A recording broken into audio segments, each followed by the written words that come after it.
तो देखो next topic हम लोग स्टार्ट कर रहे हैं फ्रिक्शन। फ्रिक्शन के स्टार्टिंग में यहाँ पे कुछ थ्योरेटिकल पोर्शन है, लेकिन ये थ्योरेटिकल पोर्शन भी समझने लायक है, ठीक है। और इसमें कुछ ऐसे पॉइंट हैं जो बच्चों को कंफ्यूजन देते हैं।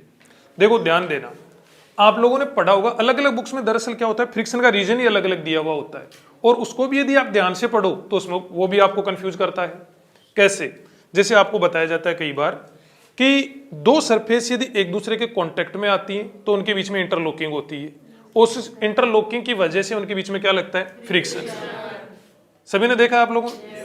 ठीक है जी, इंटरलॉकिंग की वजह से फ्रिक्शन लगता है, ऐसा कई बुक्स में लिखा हुआ होता है। फिर उसके बाद में कहा जाता है कि ये जो फोर्स है इसकी नेचर इलेक्ट्रोमैग्नेटिक नेचर की होती है, इसकी जो नेचर होती है वो इलेक्ट्रोमैग्नेटिक नेचर की होती है। अब जब इंटरलॉकिंग है तो फिर किस बात का इलेक्ट्रोमैग्नेटिक? जब दो ऑब्जेक्ट हैं और दोनों ऑब्जेक्ट्स के बीच में इंटरलॉकिंग हो रही है और इंटरलॉकिंग की वजह से फ्रिक्शन देना बता रहे हैं, बताया जाता है कि इंटरलॉकिंग की वजह से क्या हो रहा है, फ्रिक्शन लगता है इनके बीच में, इंटरलॉकिंग की वजह से फ्रिक्शन लगता है। जब इंटरलॉकिंग ही है तो फिर उसकी नेचर किस बात की, इलेक्ट्रोमैग्नेटिक नेचर उसकी। कंफ्यूजनिंग पॉइंट है, तो देखो इसको बड़ा ध्यान से समझो और इन पॉइंट्स को आप लोग क्लियर करो, क्योंकि कुछ एक बुक से कोई एक दो बुक मतलब अपने को जो अवेलेबल होती है उनमें कोई एक दो बुक की डंकी ऐसी होती है जहां पे ये पॉइंट पूरे दिए हुए मिलते हैं। तो देखो ध्यान से समझना, हम लोग क्या पढ़ने जा रहे हैं, there are two reasons of friction. हम लोग पढ़ने जा रहे हैं फ्रिक्शन का रीजन, फ्रिक्शन का रीजन। देखो दो अलग अलग रीजन है दरअसल फ्रिक्शन के दो अलग अलग रीजन, केवल एक रीजन से फ्रिक्शन नहीं लगता। फर्स्ट रीजन क्या है, due to interlocking, due to interlocking. Clear कर लेना इस बात को, फ्रिक्शन के दो अलग अलग रीजन हैं और उनमें से फर्स्ट रीजन क्या है, interlocking. Due to interlocking with the contact surface this method is more dominant between rough surface. देखो ध्यान दीजिएगा, जैसे ये वाली एक सरफेस है, ये वाला कोई ऑब्जेक्ट है और ऑब्जेक्ट की नीचे वाली है सरफेस है, नीचे ये कोई दूसरा ऑब्जेक्ट है और दूसरे ऑब्जेक्ट की सरफेस कुछ इस टाइप की है मान लिया। तो एक बात ध्यान दो कि ऊपर वाला ये जो ऑब्जेक्ट फर्स्ट है और नीचे वाला ये जो ऑब्जेक्ट सेकंड है, इनके बीच में यहाँ पे इंटरलॉकिंग होगी कि नहीं होगी? अब तुम ये मत सोच लेना कि इस टाइप की कोई एग्जैक्ट इंटरलॉकिंग होती है कि इधर वाले हर एक अपर्चर में मतलब हर एक गड्ढे में इधर वाला कुछ जो उभार वगैरह जो होता है वो फिट हो जाता है, ऐसा हर जगह पर नहीं होता। ये तो मैंने आपको समझाने के लिए यहाँ पर बना दिया है। तो यहाँ पर इनके बीच में क्या होगी, इंटरलॉकिंग। अब मान लिया इसको वेलोसिटी इधर की ओर दी जाए और इसको वेलोसिटी किधर की ओर दी जाए, इधर की ओर दी जाए, तो इनकी जो बीच की जो रिलेटिव मोशन है ये बताओ इस इंटरलॉकिंग की वजह से अपोज होएगी कि नहीं होएगी? ये फर्स्ट रीजन है, ये फ्रिक्शन का फर्स्ट रीजन है जिसमें इंटरलॉकिंग की वजह से रिलेटिव मोशन अपोज होती है और फ्रिक्शन यहां पर अपीयर होता है। और ध्यान रखने की बात यह है कि ये जो मेथड है ये कैसी सरफेसेज में ज्यादा डोमिनेंट होता है, रफ सरफेसेज में। डोमिनेंट से मतलब क्या है यहाँ पर कि यहाँ पे फ्रिक्शन का एक रीजन और समझने वाले हैं हम लोग, उस रीजन की तुलना में ये वाला जो रीजन है वो क्या होता है, ज्यादा डोमिनेंट होता है। तो इंटरलॉकिंग वाला कंसेप्ट कहां लगता है, लगता तो देखो दोनों जगह पर है, इधर भी लगेगा और इधर भी, लेकिन यहां पर इंटरलॉकिंग वाला कंसेप्ट उन सरफेसेज में डोमिनेंट होता है जो सरफेसेज क्या होती हैं, रफ होती है। क्लियर है बेटा? अब देखो दूसरा रीजन ध्यान देना, due to formation of temporary adhesive force in smooth surfaces. देखो एडेसिव और कोहेसिव फोर्स क्या होते हैं, पहले तो ये ध्यान देना। जैसे मान लिया ये कोई एटम है, ये क्या है, कोई एटम, और इसके कांटेक्ट में कोई दूसरा एटम आया, ये कोई एटम है और इसके कांटेक्ट में क्या है, कोई दूसरा एटम आया, दूसरा मॉलिक्यूल आया, मान लिया ये मॉलिक्यूल हो गया और एक मॉलिक्यूल ये हो गया। दोनों के बीच की जो सेपरेशन है वो एंगस्ट्रॉम के ऑर्डर का है, ये एक मॉलिक्यूल है, ये भी एक मॉलिक्यूल है, दोनों के बीच का सेपरेशन कितना है, एंगस्ट्रॉम के ऑर्डर का है। तो ये दोनों एक दूसरे को अट्रैक्ट करते हैं, दोनों एक दूसरे को अट्रैक्ट करते हैं, और इस अट्रैक्शन फोर्स की नेचर इलेक्ट्रोमैग्नेटिक होती है। इस अट्रैक्शन फोर्स की नेचर कैसी होती है, इलेक्ट्रोमैग्नेटिक होती है। मैंने कई बुक्स में वास्तव में यहाँ पे लिखा हुआ देखा है, वहां पे कह देते हैं कि रीजन क्या बताया जा रहा है, इंटरलॉकिंग, और फिर फोर्स की नेचर कैसी बताई जा रही है, इलेक्ट्रोमैग्नेटिक, जो कि अपने आप में कंट्रोवर्शियल है।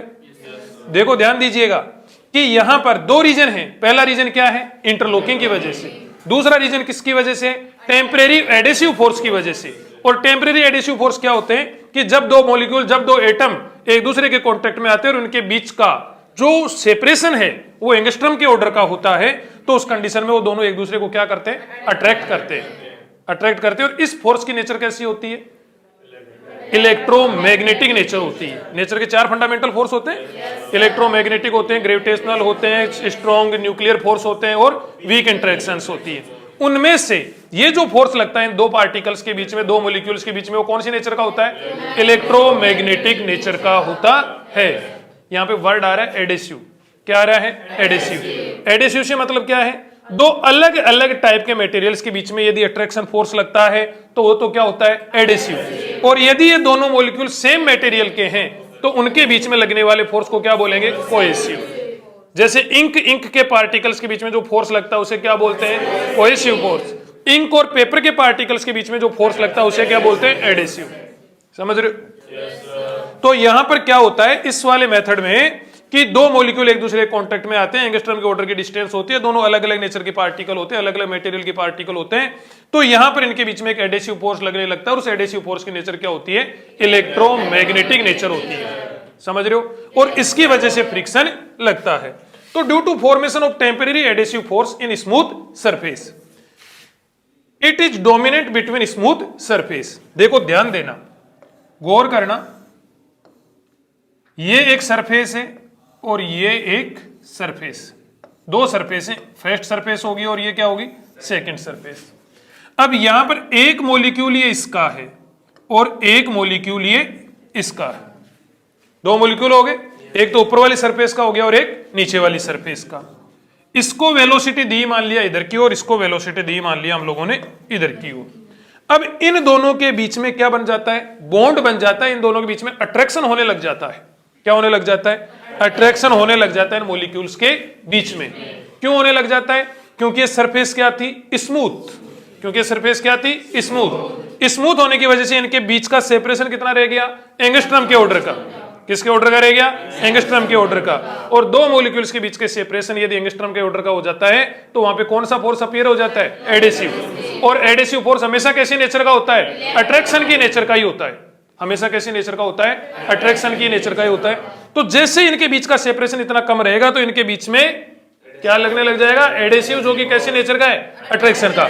अब इसको इधर लेके जाओगे, इसको इधर लेके जाओगे तो दोनों के बीच का अट्रैक्शन जो है वो इस मोशन को बताओ अपोज करेगा कि नहीं करेगा। इनके बीच में जो बॉन्ड बन गया, इनके बीच में जो कोहेसिव अट्रैक्शन फोर्स लग रहा है वो बताओ इस रिलेटिव मोशन को अपोज करेगा कि नहीं करेगा। ये वाला जो फोर्स है, ये वाला जो फोर्स है, इसकी नेचर कैसी होती है, इलेक्ट्रोमैग्नेटिक। इसकी नेचर कैसी होती है, इलेक्ट्रोमैग्नेटिक। इसकी नेचर को इलेक्ट्रोमैग्नेटिक नहीं होती। समझ रहे हो क्या इस बात को, इसकी नेचर यहां पर इलेक्ट्रोमैग्नेटिक होती है। बताओ क्लियर है? ये अट्रैक्शन फोर्स इनके रिलेटिव मोशन को अपोज करता है। रिलेटिव मोशन अपोज होती है तो उसे क्या बोलते हैं हम लोग, फ्रिक्शन। ये जो फोर्स, जिस फोर्स से अपोज हो रही है उसे क्या बोलते हैं, फ्रिक्शन। कोई डाउट? फ्रिक्शन फोर्स हमेशा एक कॉन्टैक्ट फोर्स होता है। फ्रिक्शन फोर्स क्या होता है, हमेशा एक कॉन्टैक्ट फोर्स। चाहे वो फ्रिक्शन इंटरलॉकिंग की वजह से हो रहा हो, चाहे वो फ्रिक्शन किसकी वजह से हो रहा हो, टेम्परेरी एडेसिव फोर्स की वजह से हो रहा हो, हमेशा ये कांटेक्ट होगा दो सरफेस में, तभी फ्रिक्शन यहां पर लगेगा। समझ रहे हो इस बात को? कोई डाउट हो तो इसमें बोलो। हाँ आप बोलो। नहीं, फुल्ली स्मूथ से, आइडियल स्मूथ नाम की तो कोई चीज होती ही नहीं, ठीक है। लेकिन जितनी ज्यादा स्मूथ होगी, इन पार्टिकल्स के बीच के, इन मॉलिक्यूल्स के बीच का सेपरेशन उतना ही कम होगा। और सेपरेशन जब कम होगा तो हो सकता है सेपरेशन किस ऑर्डर का लग जाए, एंगस्ट्रॉम के ऑर्डर का। और कोहेसिव एंड एडेसिव फोर्स तभी वर्क करते हैं जब डिस्टेंस कितनी हो, एंगस्ट्रॉम के ऑर्डर की हो। तो जितनी ज्यादा स्मूथ होगी उतनी ही ज्यादा चांस होंगे इस फोर्स के लगने के। समझ रहे हो क्या? और ध्यान दे लेना इस बात को, कंफ्यूजन आप लोग यहीं पे दूर कर लेना। फ्रिक्शन फोर्स की नेचर इलेक्ट्रोमैग्नेटिक होती तो है, लेकिन कब होती है, जब सरफेस क्या हो, स्मूथ हो। समझ रहे हो इस बात को? ये वाले फोर्स की नेचर इलेक्ट्रोमैग्नेटिक होती है, इसकी नेचर इलेक्ट्रोमैग्नेटिक नहीं होती। आगे बढ़े भाई। देखो बात आती है डायरेक्शन ऑफ फ्रिक्शन की। किसकी भाई? डायरेक्शन ऑफ फ्रिक्शन की। यहां पर डायरेक्शन ऑफ फ्रिक्शन फोर्स में भी दो मिसकंसेप्ट है। पहला, मैंने बच्चों को यह कहते हुए सुना है कि जो फ्रिक्शन फोर्स होता है, चलो आप लोग बताओ, फ्रिक्शन फोर्स एक्सटर्नल फोर्स की डायरेक्शन में लगता है कि अपोजिट डायरेक्शन में लगता है? फ्रिक्शन फोर्स एक्सटर्नल फोर्स की अपोजिट डायरेक्शन में लगता है कि डायरेक्शन में लगता है?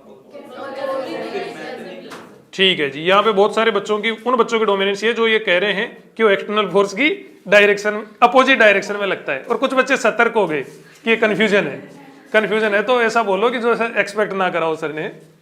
ठीक है, ये मिसकंसेप्ट है यहाँ की, बच्चे सोचते हैं कई बार कि फ्रिक्शन फोर्स जो होता है वो एक्सटर्नल फोर्स की अपोजिट डायरेक्शन में लगता है। गलत जवाब। फ्रिक्शन फोर्स कोई एक्सटर्नल फोर्स की अपोजिट डायरेक्शन में नहीं लगता है। एक्सटर्नल फोर्स की डायरेक्शन के अकॉर्डिंग यदि आप फोर्स की डायरेक्शन फ्रिक्शन फोर्स की डायरेक्शन डिसाइड कर रहे हो तो गलती कर रहे हो। हाँ बताओ, सब बताओ, टेंशन मत करो, सुन ध्यान से। दूसरा पॉइंट, यहां पर एक मिसकंसेप्ट ये होता है कि फ्रिक्शन फोर्स जो है वो मोशन को अपोज करता है। फ्रिक्शन फोर्स मोशन को क्या करता है? अपोज। सभी सोचते हैं कि फ्रिक्शन लग रहा है, क्या कर रहा है? फ्रिक्शन लग रहा है, तो मोशन क्या हो रही होगी? अपोज हो रही होगी। दो बड़े मिसकंसेप्ट, ना तो फ्रिक्शन फोर्स मोशन को अपोज करता है और ना ही फ्रिक्शन फोर्स की डायरेक्शन एक्सटर्नल फोर्स की अपोजिट डायरेक्शन में होती है। कुछ एक केस में होती है, कुछ एक केस में होती है, कुछ एक केस में मोशन को अपोज भी करता है और कुछ एक केस में फ्रिक्शन फोर्स की डायरेक्शन एक्सटर्नल फोर्स के अपोजिट भी होती है। लेकिन इसको आपको यूनिवर्सल कंसेप्ट नहीं बना सकते, समझ रहे हो गया?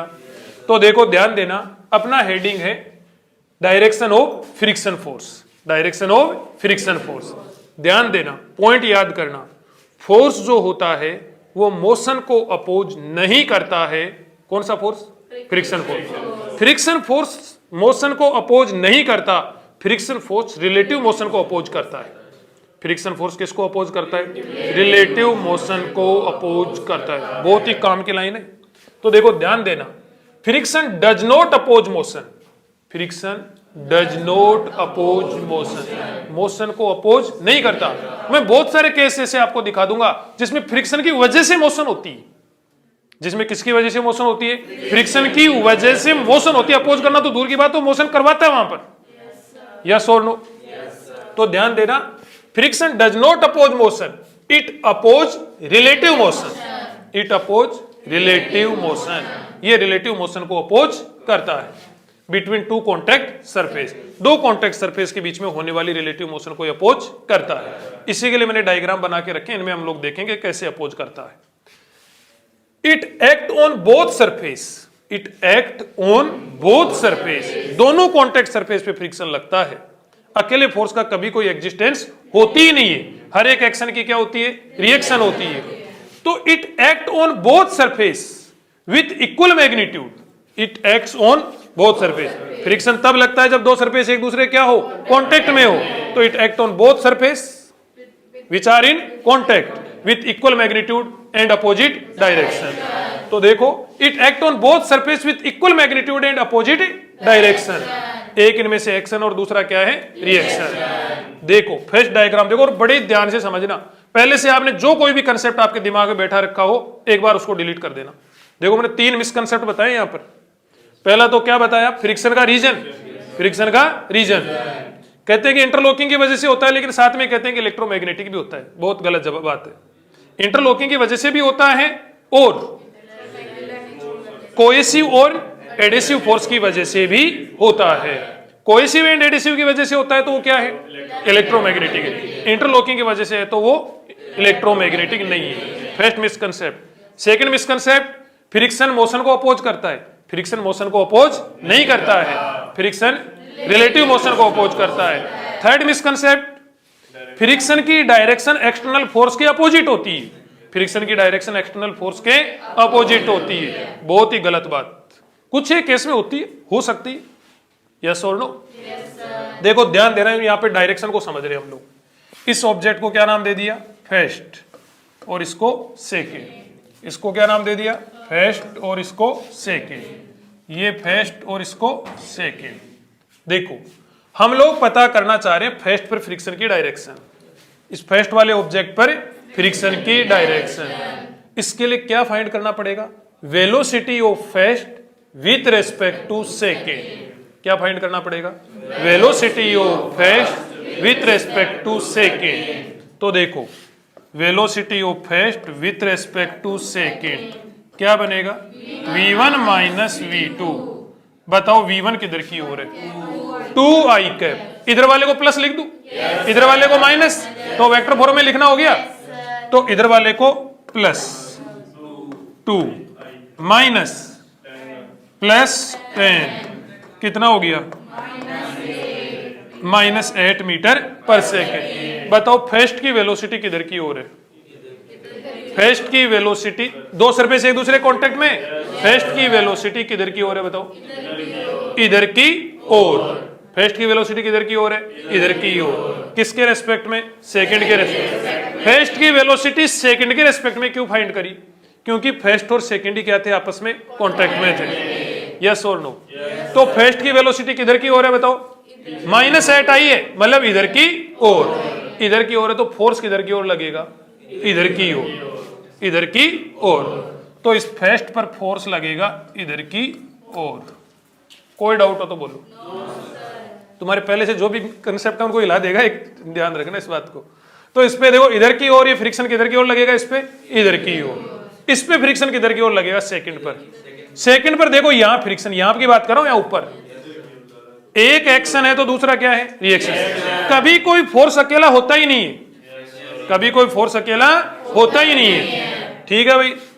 यहां पर ये F1 इधर लगा है तो पक्की बात है कि इस पर F1 किधर लगेगा इधर की ओर लगेगा।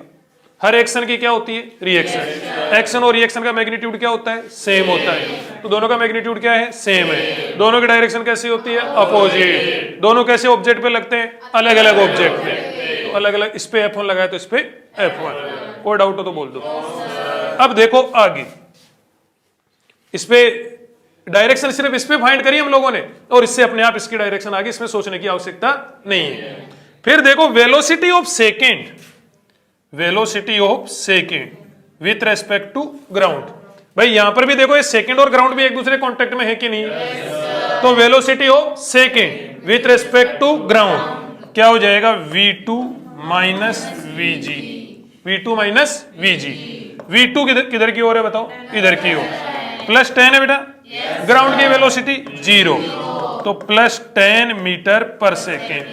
मतलब इसकी वेलोसिटी ग्राउंड के रिस्पेक्ट में बात करी तो बताओ किधर की ओर आई इधर की ओर आई, किधर की ओर आई इधर की ओर। जब इधर की ओर आई तो ये वाली मोशन क्या होगी अपोज होगी, ये वाली मोशन रिलेटिव मोशन अपोज होती है, तो ये वाली इधर वाली मोशन क्या होगी अपोज। सेकंड ब्लॉक की बात कर रहे हैं, सेकंड ब्लॉक की ये वाली मोशन अपोज होगी, अपोज होगी तो फ्रिक्शन किधर लगाना पड़ेगा इधर की ओर। तो यहां पर देखो यहां की बात हो रही है, यहां पर फ्रिक्शन F2 नाम दे दे इसको, F2 तो इस पे फ्रिक्शन इधर की ओर लगेगा। फिर कोई भी फोर्स कभी अकेला नहीं होता, तो जब कोई भी नहीं होता तो फ्रिक्शन ही अकेला क्यों होएगा भाई। तो देखो गौर करना कि इस पे फ्रिक्शन इधर की ओर, तो बताओ इस ग्राउंड पे फ्रिक्शन किधर की ओर लगेगा। एक एक्शन है तो दूसरा क्या है रिएक्शन। अब आप कहोगे कि कौन सा एक्शन और कौन सा रिएक्शन, तो कौन सा एक्शन और कौन सा रिएक्शन है, कोई सा भी एक्शन हो सकता है कोई सा भी रिएक्शन हो सकता है, ये क्लियर नहीं होता कभी भी। तो इस पे F2 तो इस पे भी क्या हो गया F2, एक इधर लगेगा तो दूसरा इधर लगेगा, एक इस पर है तो दूसरा उस पर लगेगा। कोई डाउट समझ पाए डायरेक्शन। अब देखो बात करते हैं इसकी, क्या फाइंड करना पड़ेगा, इनके बीच में फ्रिक्शन लगेगा कि नहीं लगेगा, ठीक है। तो इसके लिए क्या फाइंड करना पड़ेगा, velocity of first with respect to second, क्या v1 minus v2, v1 minus v2, v1 कितना है +10 माइनस माइनस ये वाला माइनस v2 +10, बताओ कितना हो गया 0। बताओ रिलेटिव मोशन हो रही है क्या, रिलेटिव मोशन हो रही है क्या, तो यहां पर फ्रिक्शन लगेगा कि नहीं लगेगा बताओ, यहां पर फ्रिक्शन लगेगा ही नहीं, ऊपर वाले पर कोई फ्रिक्शन नहीं लगेगा, नीचे वाले पे कोई फ्रिक्शन लगेगा कि नहीं, नहीं। या इन दोनों सरफेस की बात कर रहा हूं अभी, तो इन दोनों सरफेस के बीच में यदि फ्रिक्शन देखे तो ना ऊपर वाले पर लगेगा और ना नीचे वाले पर। क्यों भाई, रिलेटिव मोशन ही नहीं हो रही, रिलेटिव मोशन ही नहीं हो रही। अब देखो पता करो आप velocity of second with respect to ground, with respect to ground, बताओ क्या लिखूं, v2 माइनस vg V2 किधर की ओर +10, Vg कितना 0 +10 मीटर पर सेकंड। +10 का मतलब इस सेकंड ब्लॉक की वेलोसिटी किधर की ओर आई, इधर की ओर, इधर की ओर। क्लियर है बेटा? इधर की ओर वेलोसिटी आई। जब इधर की ओर वेलोसिटी आई तो बताओ ये रिलेटिव मोशन बताओ अपोज होएगी कि नहीं होएगी? रिलेटिव मोशन अपोज है तो फ्रिक्शन किधर लगाना पड़ेगा, इधर की ओर। तो इस वाले ब्लॉक पर फ्रिक्शन किधर की ओर लगेगा, इधर की ओर। इसको F2 नाम दे दो फ्रिक्शन को, तो ये F2। जब इस सेकंड नंबर के ब्लॉक पर यह फ्रिक्शन इधर लग रहा है तो बताओ ग्राउंड पर भी इतना ही फ्रिक्शन लगेगा कि नहीं लगेगा? ग्राउंड पर भी इतना ही फ्रिक्शन लगेगा, लेकिन डायरेक्शन कैसी होगी, अपोजिट। मैग्नीट्यूड कैसा होएगा, सेम। कोई डाउट? नेक्स्ट पॉइंट देखें। देखो वेलोसिटी ऑफ क्या पता करो, first with respect to second, V1 minus V2, V1 minus V2। V1 बोलो कितना है, V1 -2 माइनस +3 कितना हो गया बताओ, -5 मीटर पर सेकेंड। बोलो भाई समझ में आया क्या? शायद सभी को समझ में आया होगा।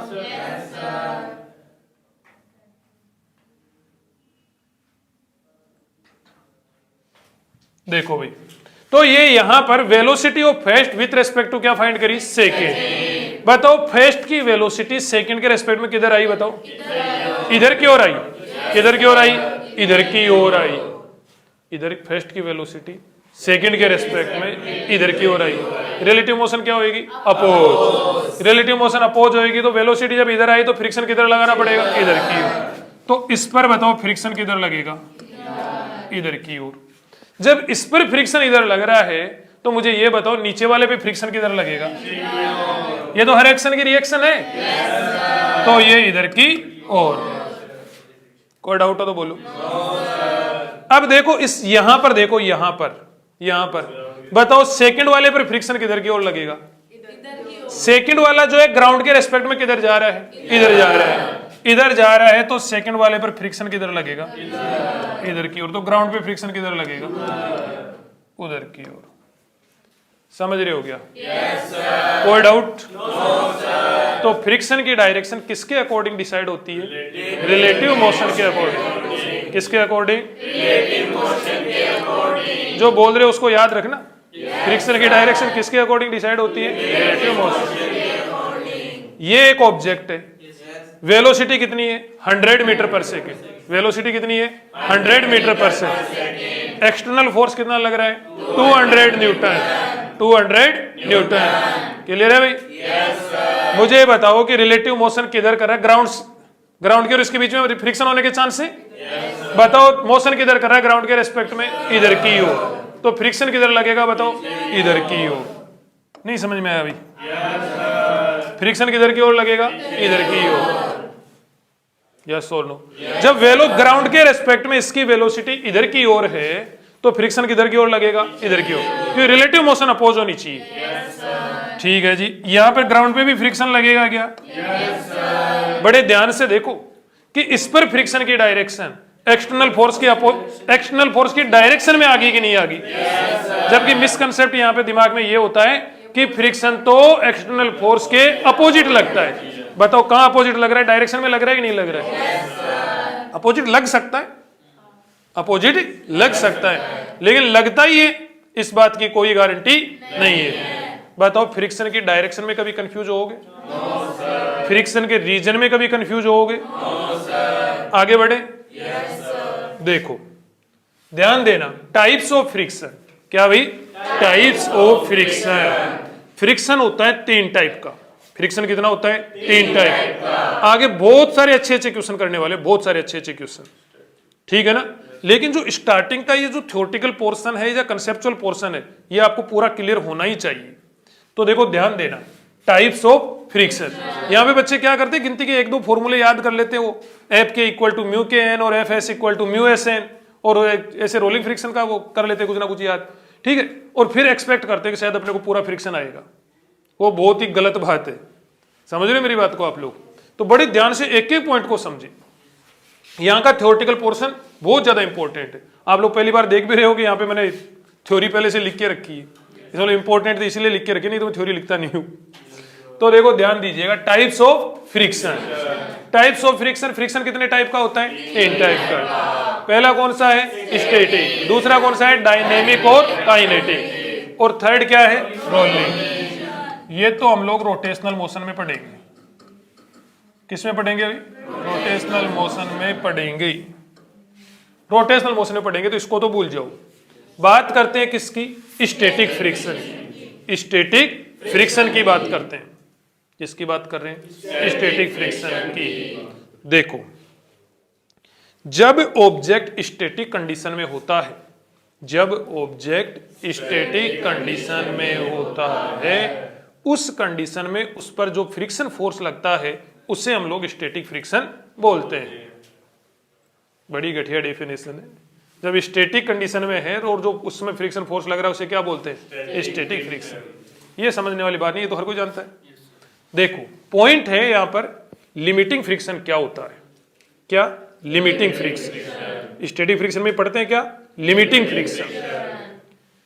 किसी भी ऑब्जेक्ट को मोशन स्टार्ट करवाने के लिए, किसी भी ऑब्जेक्ट को मोशन स्टार्ट करवाने के लिए एक मिनिमम फोर्स की रिक्वायरमेंट होती है। एक क्या होती है? मिनिमम फोर्स की रिक्वायरमेंट होती है। और वो जो मिनिमम फोर्स होता है उसे हम लोग क्या बोलते हैं? लिमिटिंग फ्रिक्शन बोलते हैं। उसे क्या बोलते हैं? लिमिटिंग फ्रिक्शन बोलते हैं। जैसे आप लोग समझना कि ये मैंने यहां पर एक ऑब्जेक्ट बनाया, ये क्या बनाया? एक ऑब्जेक्ट। और इस ऑब्जेक्ट को मोशन स्टार्ट करवाने के लिए, इस ऑब्जेक्ट को मोशन स्टार्ट करवाने के लिए मान लिया 500 न्यूटन की कम से कम आवश्यकता होती है। कितने न्यूटन की आवश्यकता होती है? 500 न्यूटन की कम से कम आवश्यकता होती है। ये जो 500 न्यूटन है, इसी को हम लोग लिमिटिंग फ्रिक्शन भी बोलते हैं। इसी को क्या बोलते हैं? लिमिटिंग फ्रिक्शन भी बोलते हैं। समझ रहे हो क्या इस बात को? गौर कर लेना। Minimum required force, minimum required force for start the motion of an object, for start the motion of an object known as limiting friction. जैसे मान लिया इसको मोशन स्टार्ट करवाने के लिए कितने न्यूटन की आवश्यकता हो रही है? 500 न्यूटन की आवश्यकता। बड़े ध्यान से समझना कंसेप्ट आप लोग, कि इसको मोशन स्टार्ट करवाने के लिए, इस ऑब्जेक्ट को मोशन स्टार्ट करवाने के लिए कितने फोर्स की जरूरत है? 500 न्यूटन की जरूरत है। तो ये 500 न्यूटन क्या है? Limiting friction. ये 500 न्यूटन क्या है? लिमिटिंग फ्रिक्शन है। इसका एक दूसरा नाम और है, लेकिन वो बताने से पहले मैं आपको एक छोटे मोटे पॉइंट समझाना चाहता हूं, उसके बाद में तुम बताना कि मैंने सही वो नाम सही रखा गया है कि गलत रखा गया है। देखो, इसको किसकाने के लिए कितने की जरूरत है? 500 न्यूटन की जरूरत है। मान लिया तुम लोगों ने इस पे 500 की बजाय 200 न्यूटन का फोर्स लगाया। कितना लगाया? 200 न्यूटन का फोर्स इस पे लगाया। 200 न्यूटन का फोर्स लगाएंगे तो क्या ये स्लाइड होएगा? क्या ये स्लाइड होएगा? क्या मुझे बताओ। कितना फोर्स लगाया? 200 न्यूटन। स्लाइड नहीं होएगा। फोर्स कितना लगाया? 200 न्यूटन। स्लाइड नहीं हुआ। इसका मतलब इधर की ओर क्या लगा? फ्रिक्शन। और वो कितना लगा होगा? 200 न्यूटन। भाई आप लोगों ने इधर की ओर कितना फोर्स लगाया? 200 न्यूटन। 500 नहीं, कितना लगाया? 200 न्यूटन फोर्स। 500 तो कौन सा है? वो है जो इसको मोशन स्टार्ट करवाने के लिए जरूरी है, जो मोशन स्टार्ट करवाने के लिए रिक्वायर्ड है। वो वाला फोर्स कितना है? 500। आपने लगाया कितना है? 200। लगाया कितना है? 200। 200 लगाया तो बताओ ये मोशन करेगा क्या? क्यों नहीं करेगा? क्योंकि इधर क्या लग रहा है? फ्रिक्शन। उस फ्रिक्शन की वैल्यू कितनी रही होगी? उस फ्रिक्शन की वैल्यू कितनी रही होगी? 200 रही होगी। अरे 200 रही है तभी तो उसने मोशन नहीं करने दी। यस और नो? कि आप लोगों ने एफ एक्सटर्नल इधर की ओर 200 न्यूटन लगाया तो इधर की ओर फ्रिक्शन भी 200 न्यूटन लग गया और इसकी वजह से ये मोशन नहीं हुई। अब आप लोगों ने मुझे ये बताओ कि फोर्स लगाया कितना? 300 न्यूटन। मुझे ये बताओ क्या ये मोशन होएगी? क्या ये स्लाइड करना स्टार्ट करेगा? क्यों नहीं करेगा? पीछे क्या लग रहा है? फ्रिक्शन। वो फ्रिक्शन कितना लग रहा होगा? 300 न्यूटन। 2 पॉइंट बताने वाला हूं, ध्यान रखना। वो फ्रिक्शन कितना लग रहा होगा? 300 न्यूटन। इसलिए तो बैलेंस कर गया वो फ्रिक्शन स्टेट। ये जो फ्रिक्शन लग रहा है ना, मोशन नहीं कर रहा और फ्रिक्शन लग रहा है, ये फ्रिक्शन कौन सा होता है? Static friction. ये कौन सा होता है? Static friction. Static friction increase हो गया कि नहीं हो गया? आप लोगों ने फोर्स लगाया 498 न्यूटन। कितना लगाया? 498 न्यूटन। मुझे बताओ मोशन होएगी क्या? नहीं होएगी। क्यों नहीं होएगी? फ्रिक्शन लग रहा है। फ्रिक्शन कितना लग रहा होगा? 498 न्यूटन का फ्रिक्शन लग रहा होगा। क्या ऑब्जेक्ट अभी मोशन कर पाया है? इसका मतलब जो भी ये फ्रिक्शन आए हैं सभी के सभी बताओ स्टैटिक हैं कि नहीं है? सभी के सभी क्या है? स्टैटिक है। समझ रहे हो इस बात? सभी के सभी स्टैटिक फ्रिक्शन हैं। अब एक पॉइंट है, static friction is a self adjusting force. Static friction is a self adjusting force. बताओ सही स्टेटमेंट की गलत स्टेटमेंट? सही स्टेटमेंट। जैसे जैसे आप एक्सटर्नल फोर्स को बढ़ाते जा रहे हैं, इंक्रीज करते जा रहे हैं, वैसे वैसे स्टैटिक फ्रिक्शन भी इंक्रीज होता जा रहा है। तो कह सकते हैं कि static friction is a self adjusting force. Clear है? अब आप लोगों ने फोर्स लगा दिया इस पे कितना? 500 न्यूटन। अभी भी ये मोशन यू मान के चलो नहीं करेगा, अभी भी जस्ट इसके बाद में करना स्टार्ट कर देगा। उसके बाद में आपने 0.00000001 न्यूटन भी कर दिया तो मोशन क्या हो जाएगी? स्टार्ट। लेकिन अभी भी ये मोशन स्टार्ट नहीं करेगा। इस कंडीशन में फ्रिक्शन कितना लगेगा? 500 न्यूटन। कितना लगेगा? 500 न्यूटन। ये 500 न्यूटन क्या है? ये वाला 500 न्यूटन ये वो एक्सटर्नल फोर्स है जो इसको मोशन करवाने के लिए रिक्वायर्ड है। यस और नो? इसी का दूसरा नाम क्या होता है? Limiting friction. इसी का दूसरा नाम क्या होता है? Limiting friction. लिमिटिंग फ्रिक्शन से ज्यादा एक्सटर्नल फोर्स लगा दे तो ऑब्जेक्ट क्या करने लग जाता है? मोशन। यस और नो? ये जो स्टैटिक फ्रिक्शन है वो क्या होता जाता है? इंक्रीज। किसके साथ में? एक्सटर्नल फोर्स के साथ। कब तक इंक्रीज करता है? जब तक एक्सटर्नल फ्रिक्शन, एक्सटर्नल फोर्स किसके बराबर ना हो जाए? लिमिटिंग के बराबर ना हो जाए, तब तक ये वाला फ्रिक्शन इंक्रीज करते जाता है। स्टैटिक फ्रिक्शन की मैक्सिमम वैल्यू कितनी हो सकती है? लिमिटिंग फ्रिक्शन के इक्वल। क्या हो सकती है? लिमिटिंग फ्रिक्शन के इक्वल हो सकती है। बोलो समझ में आया क्या? क्या समझे? कि हर एक ऑब्जेक्ट को मोशन करवाने के लिए मिनिमम फोर्स रिक्वायर्ड होता है जिसे लिमिटिंग फ्रिक्शन बोलते हैं। लिमिटिंग फ्रिक्शन से ध्यान दे तिलचट्टे, लिमिटिंग फ्रिक्शन से क्या भाई? लिमिटिंग फ्रिक्शन से कम एक्सटर्नल फोर्स लगाया तो ऑब्जेक्ट मोशन करता है क्या? नहीं करता। लिमिटिंग फ्रिक्शन से कम फोर्स लगाते हैं तो उस कंडीशन में ऑब्जेक्ट मोशन नहीं करता और उस पर जो फ्रिक्शन फोर्स लगता है उसे क्या बोलते हैं? स्टैटिक फ्रिक्शन बोलते हैं। स्टैटिक फ्रिक्शन उस कंडीशन में होता कितने के बराबर है? एक्सटर्नल फोर्स के बराबर। किसके बराबर होता है उस कंडीशन में? एक्सटर्नल फोर्स के बराबर होता है। यदि force, external force limiting friction से क्या होता है? कम होता है तो ऑब्जेक्ट मोशन नहीं करता है। फ्रिक्शन जो लगता है उसे क्या बोलते हैं? Static friction. और स्टैटिक फ्रिक्शन किसके बराबर होता है? एक्सटर्नल फोर्स के बराबर होता है। क्लियर है भाई? और स्टैटिक फ्रिक्शन की ज्यादा से ज्यादा वैल्यू कितनी हो जाती है बताओ? लिमिटिंग फ्रिक्शन के बराबर हो सकती है। लिमिटिंग फ्रिक्शन के बराबर हो सकती है। इसके बाद में क्या हो जाती है? मोशन स्टार्ट हो जाती है। तो स्टैटिक फ्रिक्शन की ज्यादा से ज्यादा वैल्यू इतनी हो सकती है। कोई डाउट हो तो बोलो। तो देखो क्या लिखा गया है? Each object required minimum force to start the motion. Minimum force to start the motion. This required force known as limiting friction. हर एक ऑब्जेक्ट को मोशन स्टार्ट करने के लिए कम से कम एक फोर्स चाहिए जिसे हम लोग क्या बोलते हैं? लिमिटिंग फ्रिक्शन बोलते हैं। ठीक है? और आगे ध्यान दो, if external force is less than limiting friction then block will not move. Block motion नहीं करेगा। Friction acting in this situation force motion तो करेगा नहीं। इस कंडीशन में जो फ्रिक्शन लगेगा उसे क्या बोलते हैं? स्टैटिक फ्रिक्शन बोलते हैं। क्लियर है भाई? इस कंडीशन में जो फ्रिक्शन लगता है उसे स्टैटिक फ्रिक्शन बोलते हैं। Which is equal to external force. Which is equal to external force. समझ में आई क्या बात? कि यहां पर ये जो फ्रिक्शन लगता है उसे स्टैटिक फ्रिक्शन बोलते हैं, वो एक्सटर्नल फोर्स के बराबर होता है। क्लियर है? कोई डाउट? देखो नेक्स्ट पॉइंट है लिमिटिंग फ्रिक्शन। क्या होता है? डेफिनेशन तो अब तक समझ ही गए होगे आप लोग। Minimum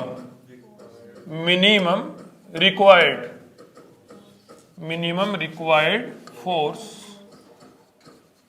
for motion of an object known as limiting friction। अरे यस और no? known as limiting friction। समझ में आ रही है बात? यदि मैं ऐसा बोलूं, लिमिटिंग फ्रिक्शन ये वाला है जो किसी भी ऑब्जेक्ट को मोशन करवाने के लिए जरूरी है। लिमिटिंग फ्रिक्शन स्टैटिक फ्रिक्शन की मैक्सिमम वैल्यू के बराबर होता है। यस और नो? लिमिटिंग फ्रिक्शन वो फोर्स है जिसके बाद में, जिस एक्सटर्नल फोर्स के बाद में ऑब्जेक्ट क्या करने लग जाता है? मोशन। तो स्टैटिक फ्रिक्शन की ज्यादा से ज्यादा वैल्यू उसी के बराबर हो सकती है। उसके बाद में तो ऑब्जेक्ट क्या आ जाता है? मोशन में। तो देखो गौर करना, minimum required force for motion of an object known as limiting friction. Limiting friction represents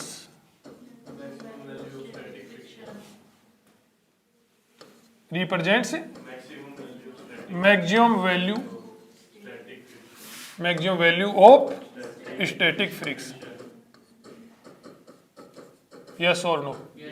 चाहे आप लोग लिमिटिंग फ्रिक्शन बोल दो, चाहे आप लोग स्टैटिक फ्रिक्शन की मैक्सिमम वैल्यू बोल दो। अरे यस और नो? चाहे आप लिमिटिंग फ्रिक्शन बोल दो, चाहे आप लोग स्टैटिक फ्रिक्शन की मैक्सिमम वैल्यू। ये जो होता है नॉर्मल रिएक्शन के प्रोपोर्शनल होता है। किसके प्रोपोर्शनल होता है? नॉर्मल रिएक्शन के। लिमिटिंग फ्रिक्शन नॉर्मल रिएक्शन के प्रोपोर्शनल होता है। तो यहां पर F S maximum static friction की मैक्सिमम वैल्यू जो कि लिमिटिंग फ्रिक्शन के इक्वल होती है, वो होता है म्यू एस एन। क्या भाई? Mu S N. मैंने कई बार बच्चों को ये डिस्कस करते हुए देखे या प्रॉब्लम काउंटर पे देखा है कि ये जो म्यू एस एन होता है, क्या भाई? म्यू एस एन, इसको बच्चे बोलते हैं कि ये तो सर स्टैटिक फ्रिक्शन है। ये स्टैटिक फ्रिक्शन नहीं है, ये स्टैटिक फ्रिक्शन की मैक्सिमम वैल्यू है। यस और नो? ये स्टैटिक फ्रिक्शन की मैक्सिमम वैल्यू है। ध्यान रखना इस बात को, ये स्टैटिक फ्रिक्शन की मैक्सिमम वैल्यू है, ना कि ये स्टैटिक फ्रिक्शन है। क्लियर है भाई? म्यू को क्या बोलते हैं?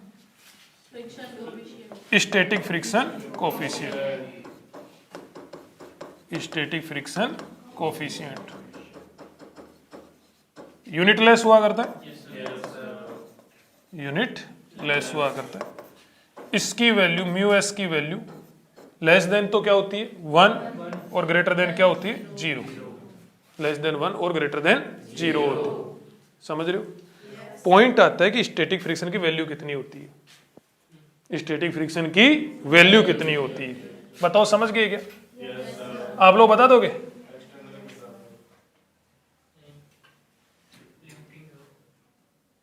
देखो गौर करना, एक पॉइंट तो मैं ये लिख दूं, static friction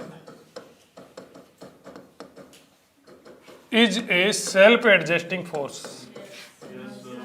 self adjusting force. पहले एक ऐड आता था ना, जिंदगी में बहुत कुछ एडजस्ट करना पड़ता है। तब तक इसे जब तक लिमिटिंग फ्रिक्शन से कम है। हाँ, तो उसके बाद में तो फ्रिक्शन ही, स्टैटिक फ्रिक्शन ही नहीं बचेगा। उसके बाद में तो फ्रिक्शन ही किसमें बदल जाएगा? काइनेटिक में। धीरे धीरे फिजिक्स समझ में आने लग गई। देखो, तो static friction is a self adjusting force. Adjust करता रहता है अपने आप। किसके साथ एडजस्ट करता है? एक्सटर्नल के साथ, एक्सटर्नल फोर्स के साथ। गौर करना, यदि एक्सटर्नल फोर्स जो हम लोग लगा रहे हैं, एक्सटर्नल फोर्स जो हम लोग अप्लाई कर रहे हैं, यदि वो लिमिटिंग से क्या है? कम है, यदि वो लिमिटिंग से कम है। हम लोग लगा रहे हैं फोर्स, वो लिमिटिंग से क्या है, कम है, क्या मोशन होएगी? क्या मोशन होएगी? क्या मोशन नहीं होगी। मोशन नहीं होगी तो फ्रिक्शन कौन सा लगेगा? स्टैटिक लगेगा। और वो स्टैटिक फ्रिक्शन किसके इक्वल होगा? एफ एक्सटर्नल के बराबर होएगा। कोई डाउट हो तो बोल दो। ठीक है जी। अब देखो दूसरा, यदि एफ एक्सटर्नल, क्या लगाया हम लोगों ने? एफ एक्सटर्नल अप्लाई करा, वो कितने के बराबर हो गया? F limiting. एफ लिमिटिंग के, तब भी इस कंडीशन में मोशन या तो होएगी नहीं, और या फिर मोशन होने की सिचुएशन में होगी बस, कि कभी भी हो सकती है, कभी भी हो सकती है। हाँ जी, तो एफ एक्सटर्नल इक्वल टू क्या हो जाएगा? F limiting. F external equal to F limiting. हाँ तैयार। F external equal to F limiting. F external equal to F limiting. मेरे दिमाग में एक डायलॉग चल रहा है, शायद तुम्हारी क्लास में बोला था कल परसों। बोले कह रहे हैं कि वो भारत अभी विश्व गुरु बनने की ओर है। ठीक है, हाँ मतलब वो एक आजकल नया सिस्टम चल रहा है, बोले भारत विश्व गुरु बनेगा, विश्व गुरु बनेगा। मतलब बनने से कोई रोक भी नहीं सकता भारत को। अब जिस देश की जेलों में मतलब बड़े बड़े संत महात्मा रह रहे हो, मतलब वहां तक में जेलों तक में भी ज्ञान बट रहा हो, उसको विश्व गुरु बनने से कौन रोक सकता है? कोई रोक सकता है? चांस ही नहीं। मतलब लगभग आउटर पे खड़ा है बस, कभी भी विश्व गुरु बन सकता है। तो देखो एफ एक्सटर्नल इक्वल टू क्या हो गया? F limiting. यदि हम जो फोर्स लगा रहे हैं, वो एफ लिमिटिंग के क्या हो? बराबर हो, तो मोशन तो नहीं होगी। अब ये देखो थोड़ी सी कंट्रोवर्शियल पॉइंट है। कोई कह सकता है मोशन स्टार्ट हो जाएगी, कोई कह सकता है नहीं होगी। हाँ कुछ नहीं कह सकते, लेकिन हम मान के चलो कि मोशन नहीं होगी। इस कंडीशन में मोशन नहीं होगी, तो इस कंडीशन में भी कौन सा फ्रिक्शन लगेगा? Static friction. लेकिन इस कंडीशन में जो स्टैटिक फ्रिक्शन होगा वो मैक्सिमम होगा, और वो कितने के इक्वल होगा? एफ लिमिटिंग के बराबर होगा, क्योंकि एफ लिमिटिंग एक्सटर्नल के बराबर है। समझ रहे हो क्या इस बात? इस कंडीशन में स्टैटिक फ्रिक्शन की वैल्यू मैक्सिमम होगी, एफ लिमिटिंग के बराबर होगा, क्योंकि एफ लिमिटिंग कितने के बराबर है? एफ एक्सटर्नल के बराबर। यदि एफ एक्सटर्नल ज्यादा हो जाए किससे? एफ लिमिटिंग से, तो फिर तो सोचने की बात ही नहीं है। फिर तो क्या होगी? मोशन होगी। मोशन होगी और मोशन होगी तो एफ स्टैटिक कितना होगा? 0। फिर तो स्टैटिक का कंसेप्ट ही नहीं लगेगा। फिर तो स्टैटिक का कंसेप्ट ही नहीं लगेगा। फिर तो कौन सा फ्रिक्शन होगा? काइनेटिक फ्रिक्शन होगा। कोई डाउट? तो पहले तो कभी भी ऐसे क्वेश्चन दिए जाए ना, तो पहले तो ये चेक करो कि मोशन होगी कि नहीं होगी। कैसे पता करोगे? लिमिटिंग फाइंड करोगे। क्या फाइंड करोगे? लिमिटिंग। यदि एक्सटर्नल फोर्स लिमिटिंग से क्या है? ज्यादा है, तब तो मोशन होगी, नहीं तो मोशन नहीं होगी। नहीं होगी तो कौन सा फोर्स लगेगा? स्टैटिक, जो कि कितने के बराबर होगा? एक्सटर्नल फोर्स के। और यदि मोशन होगी तो कौन सा लगेगा? काइनेटिक। कोई डाउट? ठीक है जी। देखो आगे ध्यान दीजिएगा, काइनेटिक फ्रिक्शन। काइनेटिक फ्रिक्शन कब होता है? काइनेटिक फ्रिक्शन जब एफ एक्सटर्नल किससे ज्यादा हो जाए? एफ लिमिटिंग से। एफ लिमिटिंग से। एफ एक्सटर्नल यदि लिमिटिंग फ्रिक्शन से ज्यादा हो जाए तो मोशन होएगी। गौर कर लेना, लिमिटिंग फ्रिक्शन कौन सा फ्रिक्शन होता है? जो किसी भी ऑब्जेक्ट को मोशन करवाने के लिए जरूरी है, उसे क्या बोलते हैं? Limiting friction. कैसे फाइंड करते हैं? Mu S N. Mu S N से स्टैटिक फ्रिक्शन आता है क्या? म्यू एस एन वाले फॉर्मूले से स्टैटिक फ्रिक्शन नहीं आता है। स्टैटिक फ्रिक्शन की मैक्सिमम वैल्यू आती है, लिमिटिंग फ्रिक्शन आता है।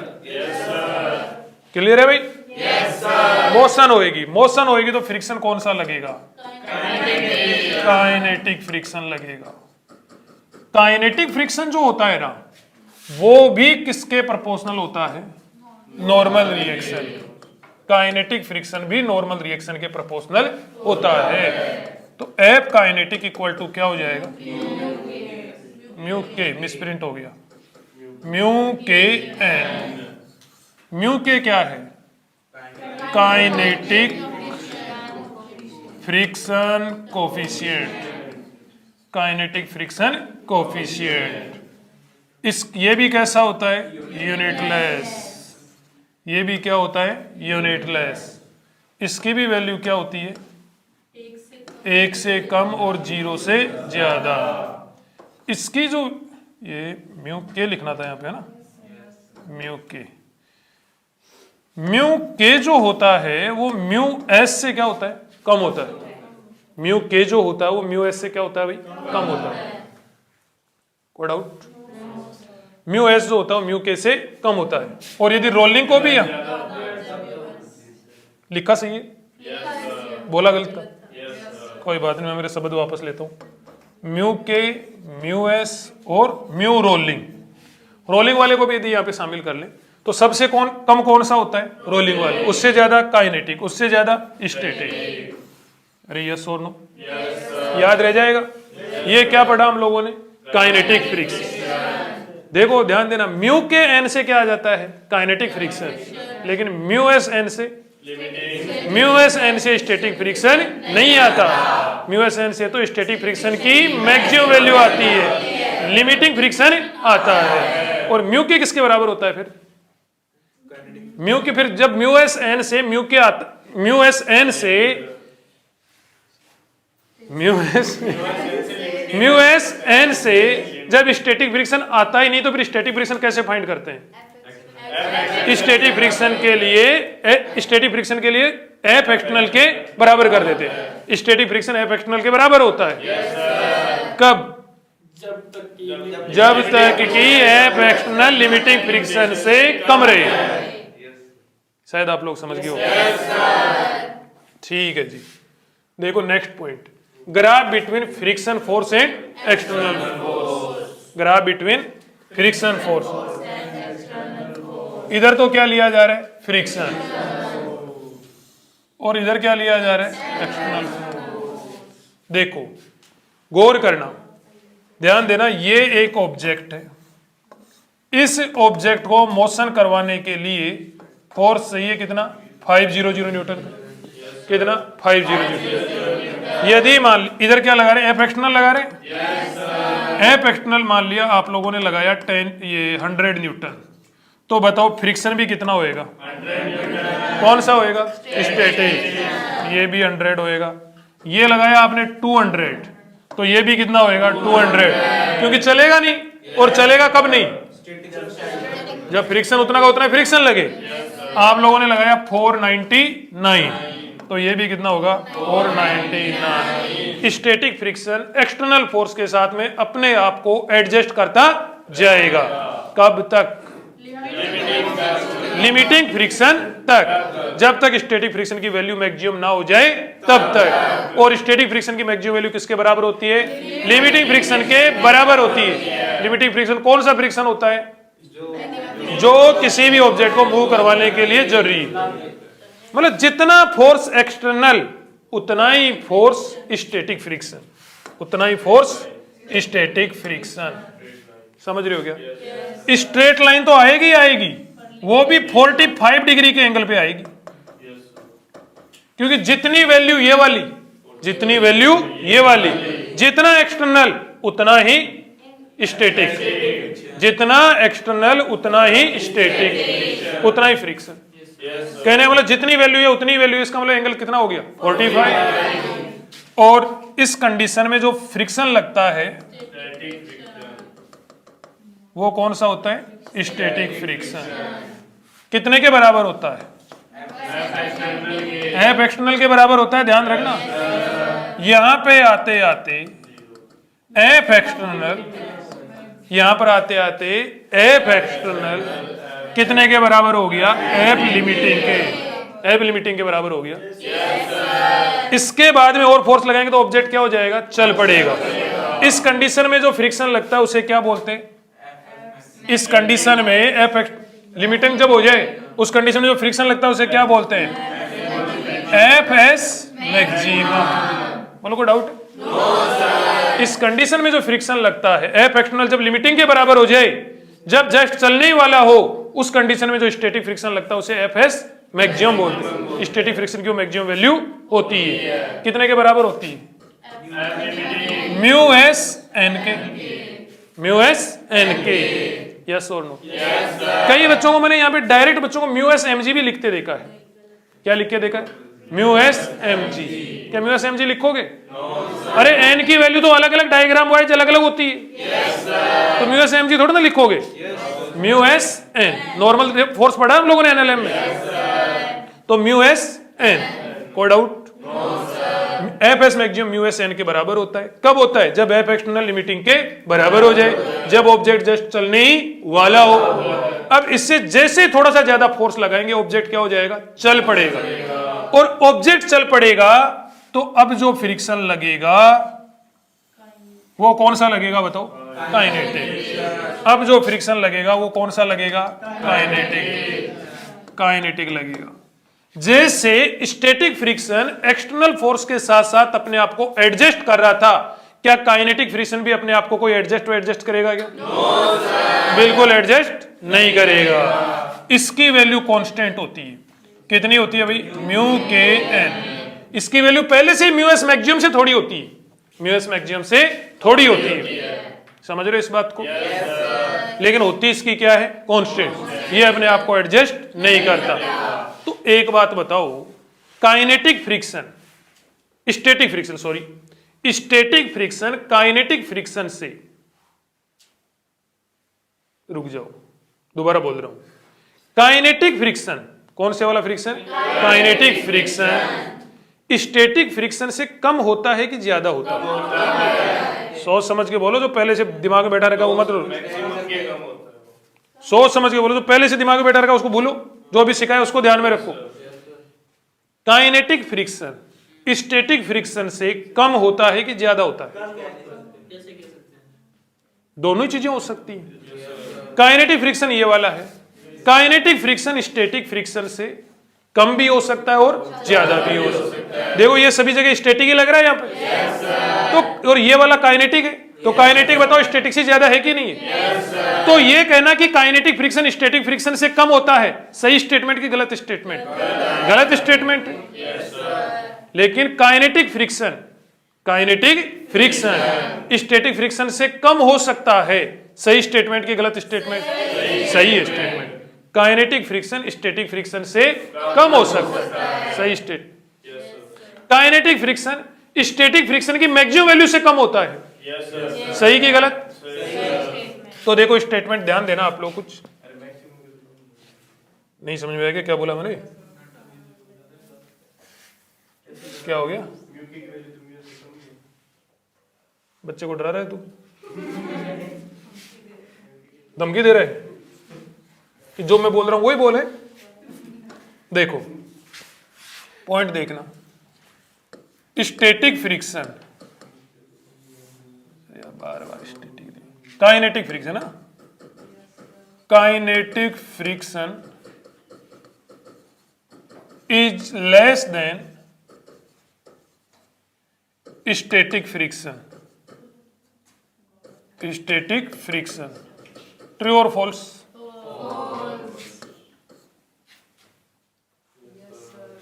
दूसरा पॉइंट, काइनेटिक फ्रिक्शन एफ के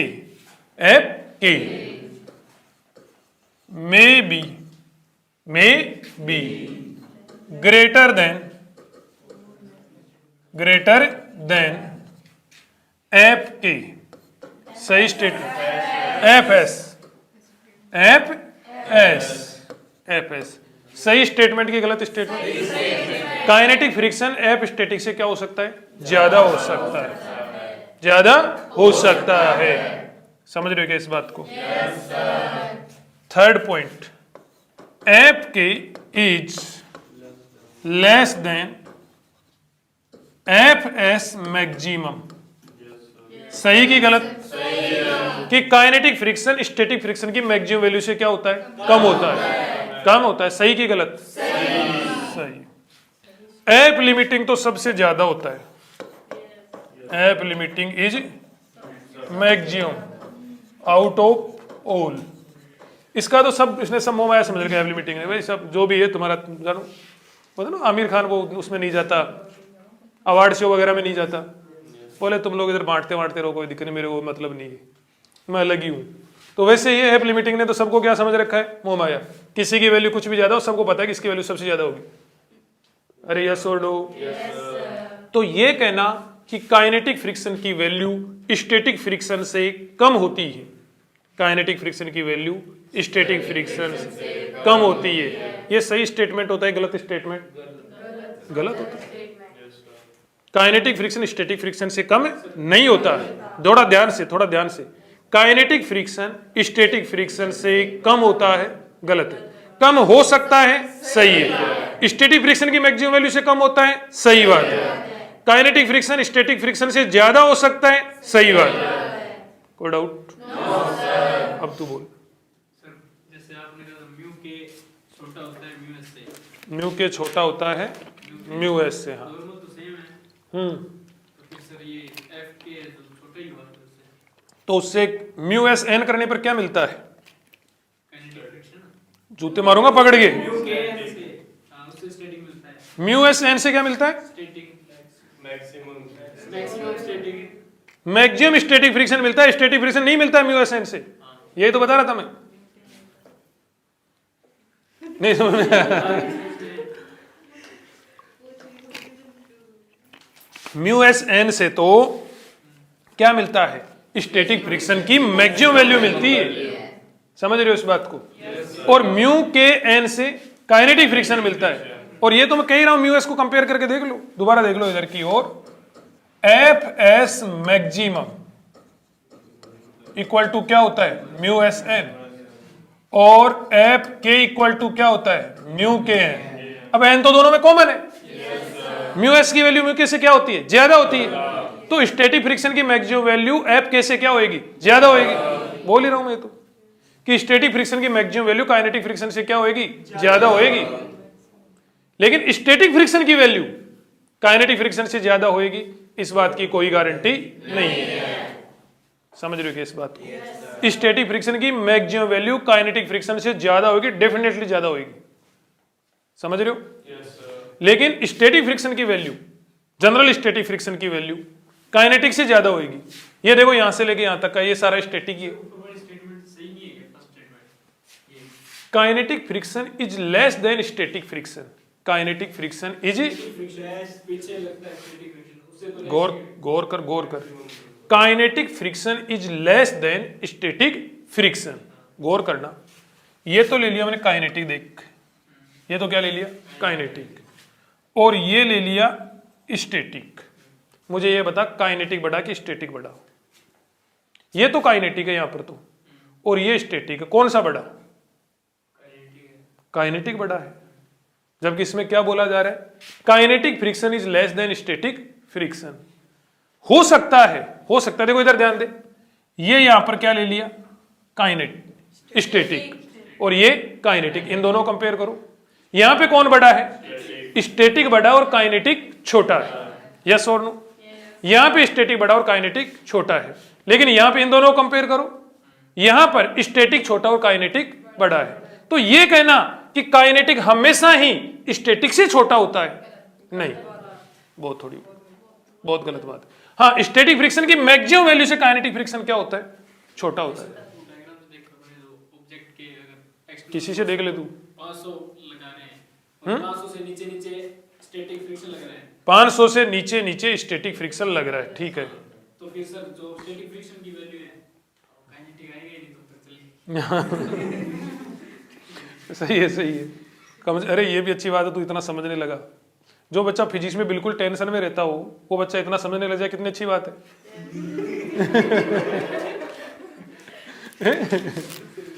ये तो ज़ोंबीज की तरह घूमता था यहाँ पे।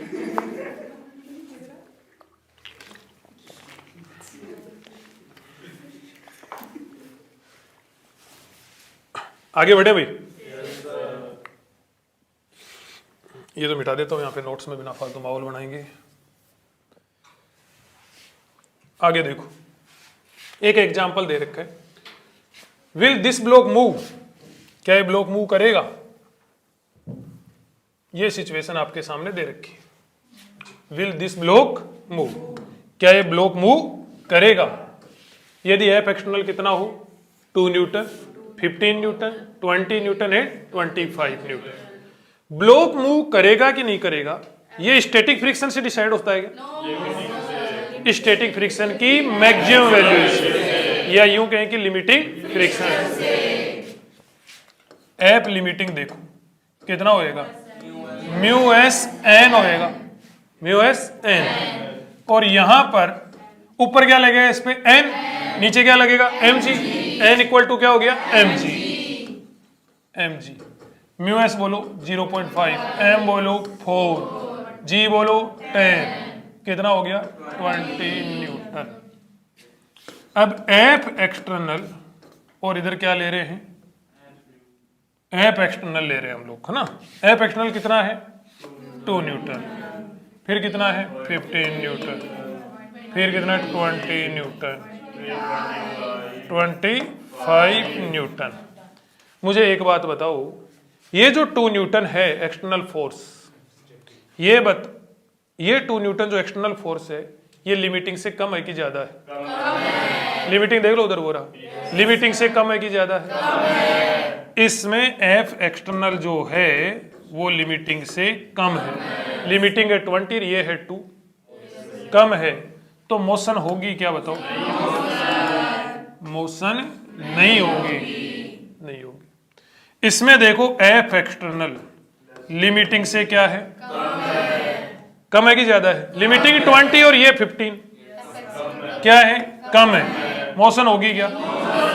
मोशन होने के लिए एफ एक्सटर्नल लिमिटिंग से क्या होना चाहिए, ज्यादा होना चाहिए, ज्यादा होना चाहिए। ठीक है जी, आगे देखो एफ एक्सटर्नल कितने के बराबर हुआ, एफ लिमिटिंग। मोशन होएगी? मान के चलो कि नहीं होएगी। कंट्रोवर्शियल सिचुएशन है, हो भी सकती है और नहीं भी होगी। एफ एक्सटर्नल लिमिटिंग से क्या हो गया, ज्यादा हो गया, लिमिटिंग से क्या हो गया, ज्यादा हो गया, मोशन होएगी। कोई डाउट? कोई कंफ्यूजन? समझ में आया क्या? आपको पूछ ले कि इस वाली सिचुएशन में जब मोशन होएगी, क्या हो रही है, मोशन होएगी, तो एक्सेलरेशन बताओ। मोशन होएगी तो क्या बताओ, एक्सेलरेशन बताओ। समझ रहे हो इस बात को? Find acceleration in above situation. Above situation क्या सिचुएशन है, गौर करना बड़े ध्यान से। इधर देखो कितना फोर्स लग रहा है बताओ, एफ एक्सटर्नल। सिचुएशन देखो 25 न्यूटन, ब्लॉक का मास कितना है 4 kg, 4 kg 25 न्यूटन।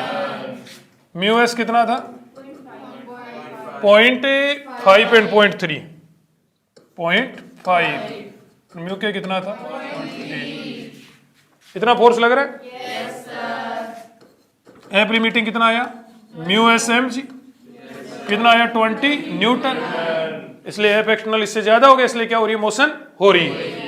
जब मोशन हो रही है तो बताओ फ्रिक्शन किधर की ओर लगेगा, फ्रिक्शन किधर की ओर लगेगा, पीछे की ओर। क्यों भाई, एक्सटर्नल फोर्स इधर था इसलिए एक्सटर्नल के अपोजिट डायरेक्शन में, एक्सटर्नल के अपोजिट डायरेक्शन में नहीं, मोशन इधर हो रही थी इसलिए फ्रिक्शन इधर की ओर। कौन सा फ्रिक्शन लग रहा होगा, मोशन हो रही है, क्या लग रहा होगा, काइनेटिक लग रहा होगा, काइनेटिक लग रहा होगा। समझ रहे हो, काइनेटिक फ्रिक्शन कितना हो जाएगा, म्यू के M G, mu k N होता है 0.3, 4, 10, 12 न्यूटन, तो ये कितना हो गया 12 न्यूटन। एक्सीलरेशन इधर की ओर है ही, ये अपने को बता रहे। इधर कितना लग रहा है 25, इधर कितना लग रहा है 12, 25 माइनस 12 इक्वल टू बड़ा माइनस छोटा equal to M A 4a, तो a equal to 13/4 metre per second. कोई डाउट?